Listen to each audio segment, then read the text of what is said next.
All right, so welcome to Coffee with Marcus and Mark, the number one stock market show on Spotify and one of the most popular market updates on YouTube. And in this show, we're going to talk to you about what's happening in the markets and how we are trading it. And today is Wednesday, January 11th already. And the stock market had a choppy start to yesterday's session, but then at some point buyers pulled through, and in the end we had a 3-day win streak for the Nasdaq. The S&P 500 is now 2% for the year and trading above its 50-day moving average. So what's next, and most importantly, how are we trading the markets? By the way, if this is your first time here, I'm Markus Heitkoetter. This super smart guy over there is my head coach, Markus, and we are real traders who trade live accounts. So therefore, we got a lot of trading experience, and we're showing you how we trade these crazy markets. So trust me, we know our stuff, and we're not afraid to tell you like it is. So if you're looking for some honest insights into the fascinating world of trading, you are in the right place. And gosh, it is really fascinating what's going on here right now, right, Mark? It really is. There's this battle between the bulls and the bears, but what that really means is that we're trading in these smaller ranges, and we might have a little bit of a push and then pullbacks taking place in an interesting start to the year. Yeah, so I mean we're up, and this is where we talked about it in an earlier show earlier this week, that there's this 5-day indicator which basically says if the market is up in the first 5 days of trading, usually it's up 83% of the time for the remainder of the year, for an average of around 14%. And I'll take that. That would be a solid start or year for 2023 after the dismal performance that we had in 2022. Marcus, you did mention that the Nasdaq's on a 3-day win streak. That's the first since November. And if we close higher today, that would be a 4-day win streak, which is the first since September. So it's been a while. Yeah, so we'll see. And I mean, it all started last week with the jobs report, where, I mean, the jobs report wasn't that good, but the average hourly earnings came in lower than expected. And this is where everybody got excited about this. And so right now we have a little bit of a follow through. And if you go back to the S&P right now battling with the 50-day moving average. And then the next battle will be with the 200-day moving average. So we are right now stuck in between these two moving averages, trading above the 50-day and below the 200-day moving average. And not much on the economic calendar right now that could push these markets up today. The big one is coming tomorrow. Yep. Today we do have the 10-year bond auction at 1 p.m. or 1:01 p.m. Eastern. But like you mentioned, Marcus, the biggie is CPI data. It was jobs last week. CPI is the biggie this week, aside from banks reporting earnings Friday morning. But I expect some volatility after we get that 8:30 report tomorrow. Yeah, and honestly, I expect that we might see a surprise to the downside because CPI right now is expected to decrease on a month-over-month basis, and I think that's very ambitious here. That we are thinking it will decrease, and therefore the CPI year over year going down from 7.1 to 6.5. To be honest, I think it is probably more in line that it will be flat, and the CPI year over year, I think it will come in at 6.6, 6.7. And this means that there's some disappointment and for the Fed, more work to do, and this will send the markets lower. We will have to see. Marcus, speaking of reactions and volatility, though, I saw that Charles Schwab, uh, according to Charles Schwab, last year the broad market, the S&P 500, saw 1% plus increases or decreases on 120 trading days.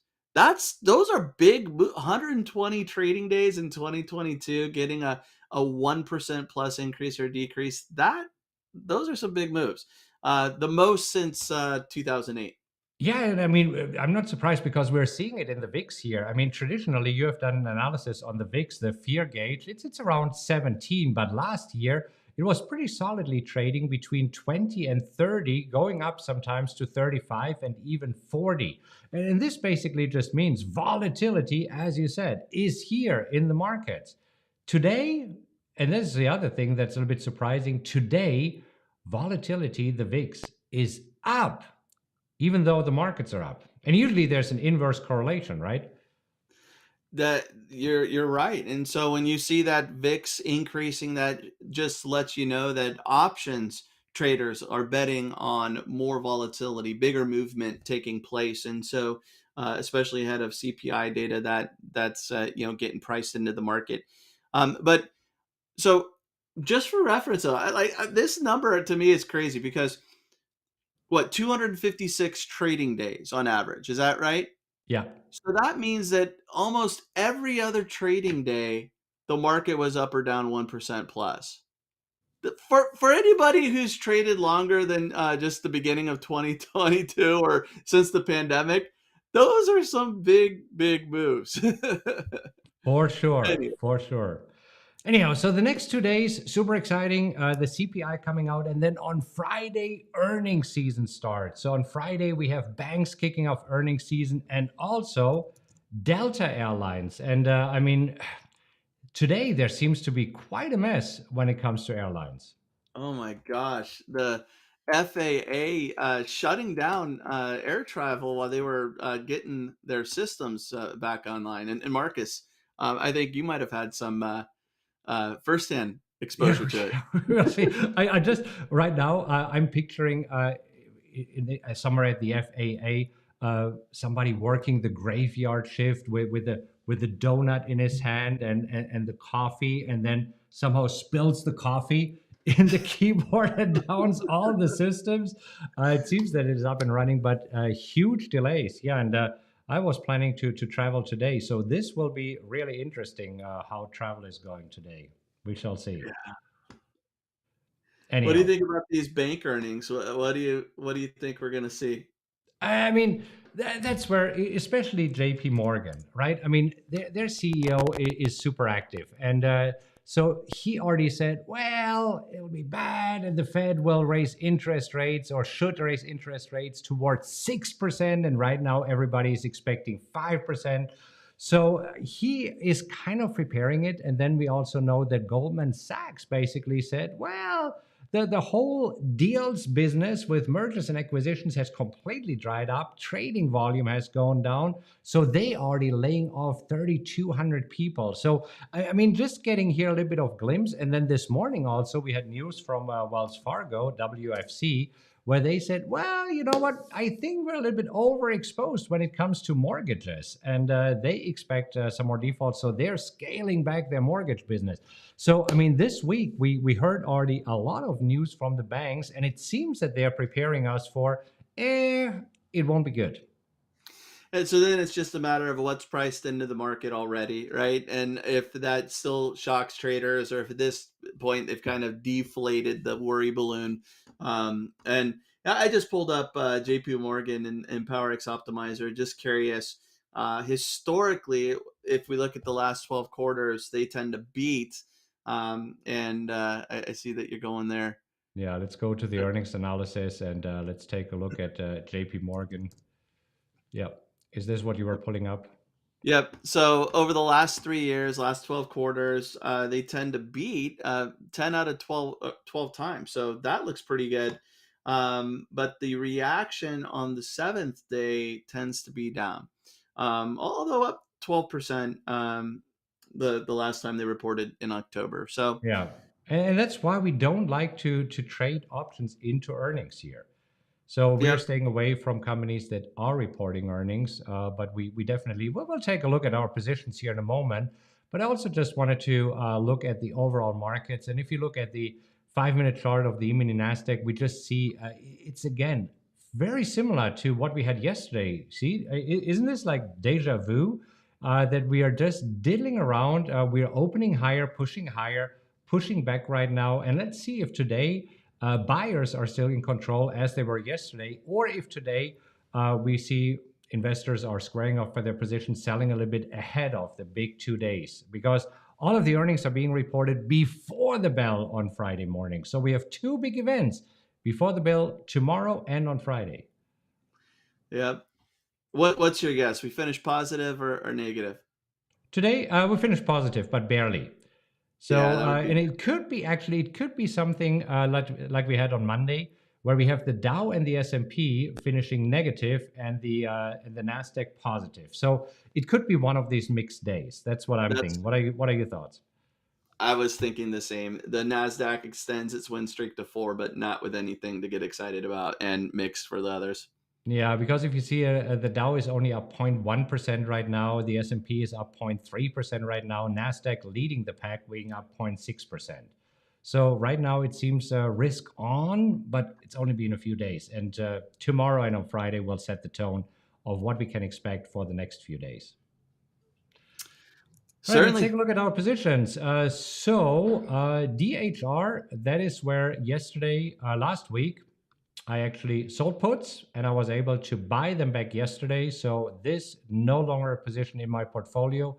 CTRA, I mean, geez, CTRA has been teasing us this morning, right? It really has. It opened up strong, 25.36, got as high as 25.44. We were getting ready to sell calls. We actually both had orders in the market trying to capitalize on that move higher. It looked like we were going to get some nice premium on it. I know that some of our mastermind members, they decided to go in, get some premium for this Friday and also for next Friday's expiration. But that pullback, we were trying to squeeze out a little bit more than what was available. Yeah, I mean, we were both, as we saw it gapping higher, we were looking for 15 cents, which would give us 69% annualized. At some point, when we saw that it was starting to pull back, we lowered it to 10 cents, which would still give us 46% annualized for just a few days of trading here. But CTRA decided to do something different and just right now, actually, from gapping up to being down for the day. So we'll see what happens here. It was close.